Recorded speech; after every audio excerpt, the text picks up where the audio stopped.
Even though you've been freeloading unemployed for so long, you're so cocky. Get out. Don't think you can live this luxuriously forever.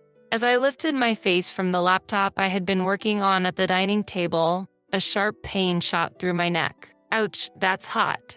I cried out, turning around to find my mocking mother-in-law holding a hair iron. I remembered she had been preparing to go out in the washroom earlier. Now, she was pressing that hair iron against my neck. So even a parasite like you feels heat. I was just testing how thick-skinned you are. You're completely useless, yet you live such a luxurious life. But I do work hard. Why are you treating me so terribly?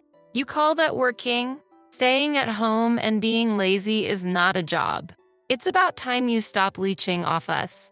However, the real parasites were my husband and mother-in-law.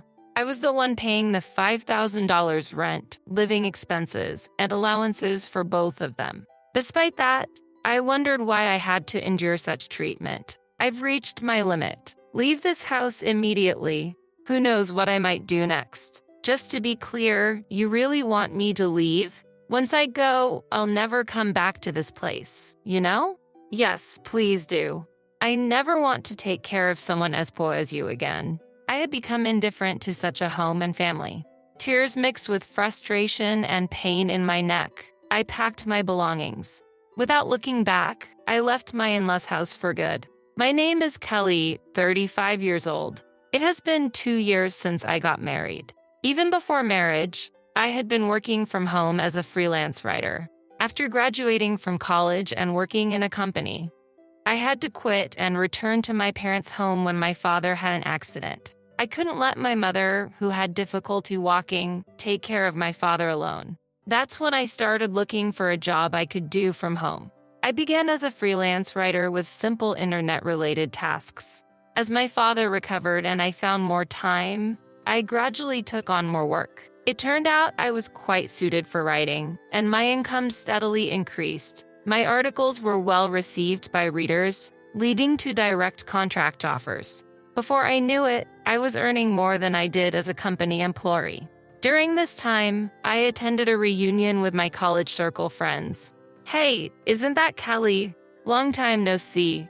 Someone called out to me. There I met Ben again, who would later become my husband, 2 years my junior. In college, Ben was always the life of the party, known for his quick decision-making and energetic personality. After graduation, he worked for a renowned foreign company. We didn't interact much during college, but that day, we talked in depth for the first time. Perhaps because our personalities were so different, our conversation never ran dry. After meeting a few times, we naturally started dating. Hey, I really like foreign fashion accessories. My dream is to open a select shop that deals only with my favorites. In fact, I've already started preparing for it. For example, Ben shared his future dreams with me. I enjoyed listening to him.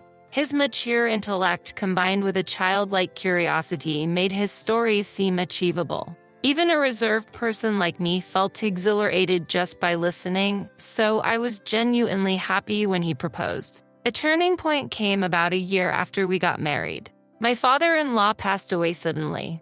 It was an unexpected death. Kelly, would you mind living with my mom for a while? My husband asked. Due to his father's job, his parents had been living in a luxury apartment for several years.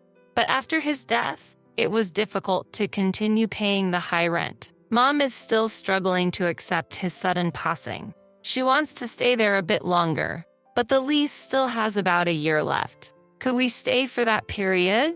Indeed. It must be hard for your mother to move so soon after your father's passing. We can't leave her alone. Don't worry about the rent. Mom and I will cover it, but since it's expensive, could you help with the living expenses until my father's inheritance arrives? It's fine. No problem. It's a bit on the expensive side, but it's only for a year after all.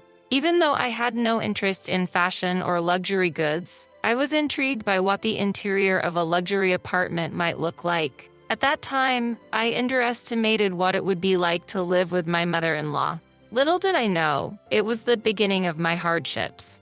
From the first meeting, it was clear my mother-in-law didn't like me. When we went to announce our marriage, she said, of all people, Ben had to choose an older woman. How did you seduce him? I felt looked down upon. Thankfully, my father-in-law intervened then, but now he was gone. From the day we started living together, my mother-in-law made her intentions clear. I still don't accept you as Ben's spouse. Hearing this, my spirit, already trying to support my tired mother-in-law, began to break. The next day, from my appearance to household chores, I continuously received petty complaints and sarcasm. Kelly, even if you're indoors, stop dressing so sloppily. Do you realize where you are? Always be ready for guests. Dress properly. Huh? This isn't my loungewear, though. What? That's not loungewear. Jeans are not acceptable. Wear a skirt at the very least. Always have your makeup done before breakfast. Is this the high-end lifestyle? I wondered, but obediently responded with yes. In the evening, did you buy these ingredients from that store? How can you make such a poor meal with ingredients from there? It was from a nearby luxury supermarket. I'm sorry, did it not suit your taste, Mary? It's just a simple salad. Ben likes it, so I often make it. But yes, that supermarket is quite expensive. My goodness, how embarrassing. Act in a way that doesn't bring shame to our family. You never know who's watching. She sighed deeply, shaking her head in disappointment. At that moment, I made a firm vow to myself. I would do everything in my power to be recognized by my mother-in-law. From grooming to cooking skills, I worked hard every day. However, her critical eyes never softened. Initially, I took her sarcasm and cold words lightly, but they gradually began to feel crushing. I felt invalidated, powerless. I wanted to confide in Ben, but our life together had changed. We used to enjoy our time as a couple daily, but since moving in, our opportunities to see each other had decreased. Sorry, I've been really busy with work lately. Hearing him say this tiredly, I felt unable to speak my mind. But being human, I have my limits. I felt the need to share my stress with Ben. Hey, I have something to discuss. Oh, I actually have something to talk to you about too. I quit my job 3 months ago. What? Quit? What do you mean? Don't worry, I've already started another job. Remember the select shop I always wanted to open? I finally launched it. I'm co-managing it with Senior Eric. What? You never mentioned any of this before. Senior Eric was a widely respected figure in our university circle, admired for his leadership and charisma. He had combined creativity and business sense, successfully developing and selling a game app in college and starting a startup with friends, showcasing his talents. I believe there's no doubt about his ability as a business partner. I had heard rumors of his recent success in web design. Ben, in his usual gentle tone but looking slightly guilty, said, I didn't want to worry you or Mom. I'll work harder from now on. Will you support me? I was moved by his words, yet hesitant. I'll support you. But it was then Ben brought up an unexpected request. Thanks. So, about the rent for this house, can you cover all of it? I felt a mix of surprise and confusion. What? But weren't you and your mother supposed to split the rent? It's impossible for me to pay it all by myself, especially since I'm already covering the living expenses. My heart was filled with anxiety. Ben looked at me earnestly and pleaded, Please, Kelly. This has always been my dream. It's taking longer than expected to turn a profit. That's why I want to invest more in advertising. I'll definitely get this business on track before we leave here. I need your help to do that. Moved by his passion and earnestness, I couldn't refuse. I could afford the rent with my income, and fortunately, we had some savings. More importantly, I had never forgotten the day I chose to marry him, sharing and empathizing with his dreams and passion. If you say so, I understand, but only until the lease on this rental ends. Also, I want to know more about the store you're running. Of course, thank you, Kelly, Ben said and showed me the website of his select shop. I was impressed by its charm. Is there anything I can help with? I offered, but Ben firmly declined. I want you to focus on your work. And please, don't tell my mother about this. I don't want to worry her unnecessarily. With this new development, thoughts of my mother-in-law completely left my mind. I wholeheartedly wanted to support Ben's business, but the amount I had to pay each month only increased. Gradually, managing the entire household budget, financially aiding my husband, and even giving an allowance to my mother-in-law became my responsibility. My only wish was for the rental contract to end quickly. "Kelly, could you put off your computer work for a bit and do some cleaning? Since you're staying here, you should be more proactive with the household chores," my mother-in-law said. I hurriedly replied, "Oh, I'm sorry, Mother. I'll start as soon as I finish this job." "This is your job. Enough excuses. Get it done quickly. We have guests coming this afternoon. After you're done cleaning, please leave the house." My relationship with my unaware mother-in-law remained unchanged over time. Since we started living together on days when she had guests, I always had to leave the house after finishing the cleaning. It seemed I was bothering her. Fortunately, I could work anywhere with my laptop, which was a small consolation. However, that day held a different outcome. When I returned home in the evening, my mother-in-law, looking satisfied, greeted me with "Welcome back. I tidied up your room." Confused, I rushed to my office. The room was indeed tidied, but rather, my belongings were organized. I don't own many things, but in the center of the room were a large suitcase and 2 duffel bags. "What does this mean, Mother?" I asked. "This room was initially prepared for guests. I can't accept someone with your lack of housekeeping skills using it. If you want to use this room, you'll have to pay an appropriate fee. If you don't like that, leave immediately. Don't expect to live luxuriously here for free," she declared. I swallowed my words. Why must I endure such treatment? As I silently bowed my head, my mother-in-law said with satisfaction, "I'll say it again. I don't accept you as Ben's wife." With that, she huffed and returned to the living room. Tears welled up in my eyes from frustration. I tried to contact Ben, but he didn't answer his phone. After I messaged him about the incident, he replied, "Please bear with it a little longer." Unable to contain my anger, I poured out everything to Ben when he returned late at night. "Just hold on a little longer. I'm stressed with work too. Don't worry about my mother, it's just a bit more endurance," he said. "I'm paying the full rent, and now she wants me to pay for my room too. I can't tolerate her unreasonable demands any longer," I protested. After hearing this, Ben hurriedly tried to calm me. "I'm really sorry. I'll talk to her. Once we leave here, you won't have to see her again. Please, just bear with it for a little while longer," he pleaded. "Soon. And then, I'll never have to see her again." Ben's words slightly eased my anger. The next day, Ben seemed to be talking to his mother before he left. We had breakfast together, but there were no usual sarcastic remarks from my mother-in-law. Since my room was tidied up, I decided to continue working at the dining table. "Are you leaving today?"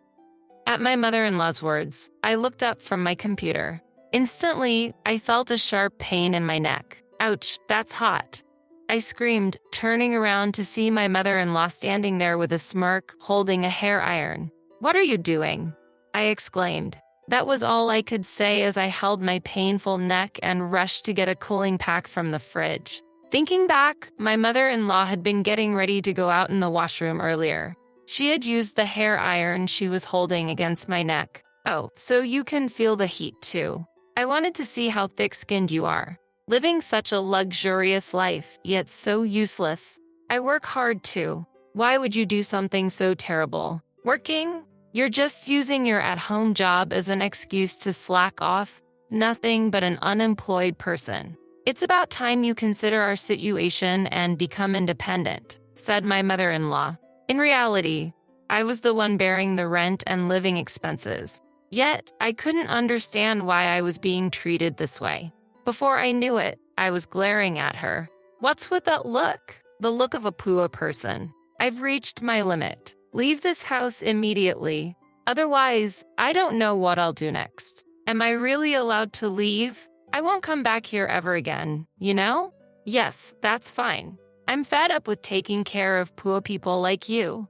Filled with intense pain and disappointment, I cried as I packed my things. Since my mother-in-law had already organized my belongings the day before, it didn't take long. I no longer cared what happened to this house. I left my in-laws' home without looking back. After receiving treatment at the hospital, I went to my usual cafe to calm down. The spacious table arrangement and quiet environment were ideal for focusing on work. As I was contemplating whether to contact Ben, I was suddenly approached. "Kelly, is that you?" To my surprise, it was Senior Eric. "It's been a while. How's Ben doing?" "Senior Eric, long time no see. Ben is in your care. I heard you were the co-owner. Sorry I couldn't greet you earlier," I replied as he furrowed his brow. "Co-owner? What do you mean?" "I just helped with the website design on Ben's request." "Really?" I was shocked. He lied then. "I heard you were the sponsor," Senior Eric said. I was surprised by this revelation. Ben had rented a different apartment and seemed to have worked hard for the first few months. However, he had others manage the inventory and shipping from the beginning. For the online shop's promotion, he didn't do it himself but paid for advertising services. I advised him to do it himself at first, but he insisted it wasn't the role of a businessman. He seemed too fixated on his ideal image of a business owner. As a result, there was no increase in foot traffic or sales, just mounting expenses. Despite this, he gave up too soon. According to Senior Eric, Ben is now deeply involved in internet business, paying high consultant fees. By the way, have you heard about your father-in-law's inheritance? There was quite a bit of debt, not as much as expected. But your mother-in-law is managing her share, so they're financially comfortable. Plus, he said with his wife's good income, even if he fails, they'll be fine. Really? But that funding is also running low. He's been living extravagantly, acting like a business owner, and sometimes treating his juniors. I was at a loss for words. The reason I had to cover my mother-in-law's allowance was that they had used up my father-in-law's inheritance. Ben's recent frequent requests for financial support were probably because his funds were running low. He hadn't told me about the inheritance, perhaps for that reason.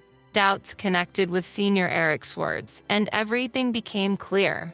I got up unsteadily, thanked him, and left the cafe. Before I knew it, I was in front of my parents' house. Seeing me with my luggage, my father looked surprised. Tears overflowed as I saw the faces of my parents, who I had been holding back my sorrow from. "Tell us what happened. Your mom and I are always on your side." "That's right. You always try too hard on your own." Their warm words made me cry again. Then, crying, I told my parents everything. Ben's secrets, the terrible treatment from my mother-in-law, and the fact that I was bearing all the expenses for my in-laws' house. My parents were both outraged and cried with me. "There's no need to go back to your in-laws' house. Live for yourself from now on," my father said. His words deeply resonated with me. After talking about everything, I felt a weight lifted from my heart. What have I been living for these past months? The only message from Ben was a short one asking, "Where are you now?" After that, I received several similar messages.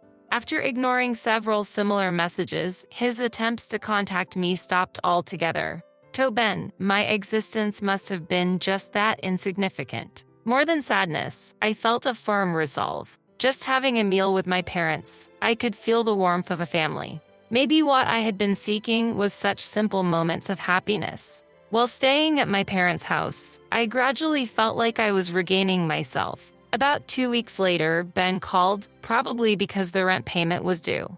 "Kelly, where are you? Have things calmed down with Mom? She feels bad about it. Aren't you coming back soon?" "I'm at my parents' house now. I plan to live here from now on. Your mother said she's tired of taking care of a poor person like me, and I'm not going back. Let's get a divorce." "Wait, why divorce? If living with Mom is the problem, let's talk it out. I'm coming to pick you up. Let's talk in person. Why should we talk now when there was no contact before?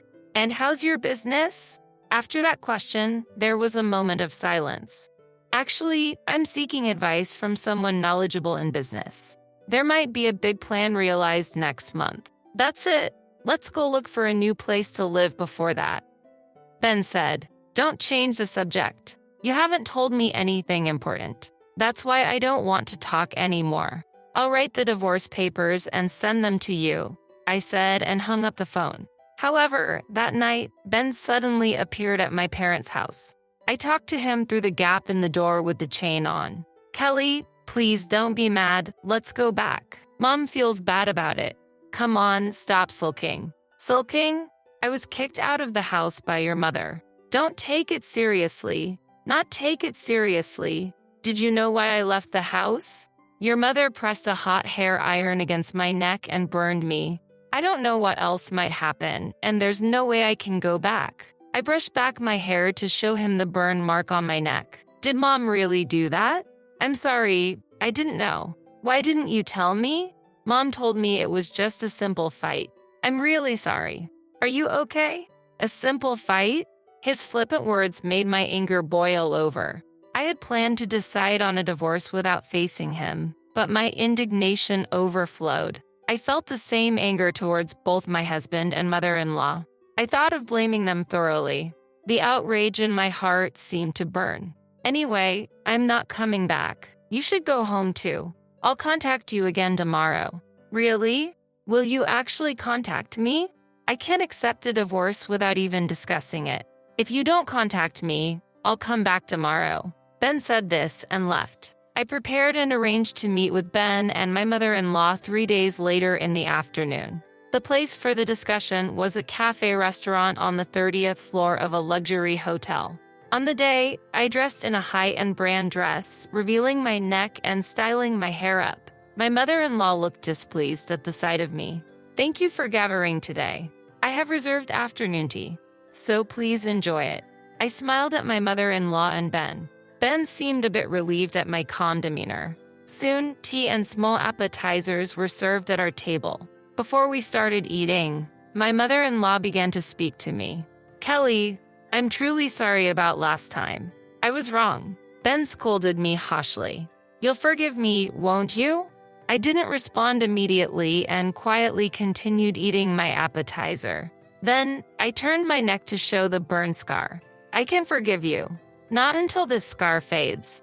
Also, are you aware that Ben quit his job? Ben shook in surprise. My mother-in-law looked at him in astonishment. What? What do you mean he quit? He's been saying he's busy every day. He's busy, right? Now he's an honorable businessman. Wait a minute. Ben panicked. What do you mean, businessman? Did you start your own business? Ben, explain yourself, as my mother-in-law interrogated him. I smiled contentedly while watching Ben struggle to make excuses. At that moment, the tea stand was brought to our table. I enjoyed the delicious-looking sweets while watching Ben and my mother-in-law argue. The view from the luxury apartment was great, but the view from this 30th floor cafe was also special. By the way, Ben, what have you been engrossed in lately? I heard from Senior Eric that you quit the select shop. Is that true? What? How did you? Ben lost color in his face, looking surprised and scared. Meanwhile, my mother-in-law tightly gripped his arm, confused and repeatedly asking, What happened? Why would you do that? I know everything. Ultimately, you were more obsessed with being a successful person than a businessman, right? Despite having no business sense, you just impulsively went ahead and ended up spending all the inheritance your father left, didn't you? Wait, Ben, what does she mean by that? You used up all the inheritance? Could it be? My mother-in-law's voice was full of suspicion and anger. Yes, exactly. Ben has used up all your inheritance as well, right? So our household finances are completely depleted because of Ben. Hey, stop. Don't talk anymore. Mom, don't worry. I'll find a solution. Ben was frantically trying to control the situation. My Ben I believed in betrayed me so much. My mother-in-law's voice was filled with despair, and she leaned back on the sofa in shock. Her expression was clouded with despair, and she seemed unable to say anything more. I continued speaking calmly while pretending to be unaware. Mary, actually, I have been covering all the expenses for the house. Even the allowance you thought Ben was giving you came from my wallet. In addition to that, I've been paying for Ben's expenses while he's been gallivanting around as a businessman. No way. How could that be? Don't worry, Mom. With Kelly's income, we'll manage. Ben's true intentions were revealed. Don't joke. I heard you're getting into another business. We're already at the bottom, spending money and just playing around. Stop it now. My words were a bit harsh, but in that situation, it couldn't be helped. The cafe fell silent, filled with a heavy atmosphere. I finished the tea left in my cup in one gulp and declared, I can no longer take care of you two who are now penniless. You will need to take care of next week's rent payment. And regarding the divorce, let's proceed formally through a lawyer. As I stood up, I took out the divorce papers from my bag and placed them on the table. Ben pleaded tearfully, I don't want a divorce. Please, don't do this. But my mind was already made up. My mother-in-law's face was trembling with paleness. Kelly, wait, I'm truly sorry. I had no idea. Without you, we can't survive. Kelly, help us. We're family. The word family coming out at this moment was unexpected, but it was too late. You said before that you didn't accept me as family, didn't you? Mary, as compensation for the burn, I would like you to start with this payment. I hope you still have this men's allowance. Saying that, I left the two of them in the hotel. Ben remained silent, ultimately saying nothing. Looking up at the high-rise floors from the ground, I hope they felt the sensation of being cast down from heaven to earth, marking the end of my revenge. Afterward, we got divorced. Ben resisted at first, but when I threatened to report my mother-in-law to the police, he quickly agreed. I thought I couldn't forgive my mother-in-law, but her disappearance from my sight would erase her from my memory. As long as they stay out of my life, that's enough. For that reason, I demanded a substantial amount from Ben for emotional distress. Later, they apparently moved to a cramped apartment. However, the relationship between my wasteful ex-husband and betrayed mother-in-law seems strained. Aiming for independence, my once arrogant mother-in-law is now reportedly doing part-time cleaning work. I couldn't help but laugh at the thought of that scene. Currently, Ben is struggling with debt and working multiple part-time jobs at night. It seems that working as an employee was more suited to his true nature. The active personality of Ben that I once found attractive was, from another angle, just impulsive and shallow foolishness. Living in the luxury apartment and the inheritance from my father-in-law must have revealed his flaws more clearly. I continued to work actively from my parents' home. I met with Senior Eric later and conveyed to him the details and my gratitude. He appreciated my writing skills, and now I am receiving work from him. For the time being, I plan to focus on living for myself with my parents.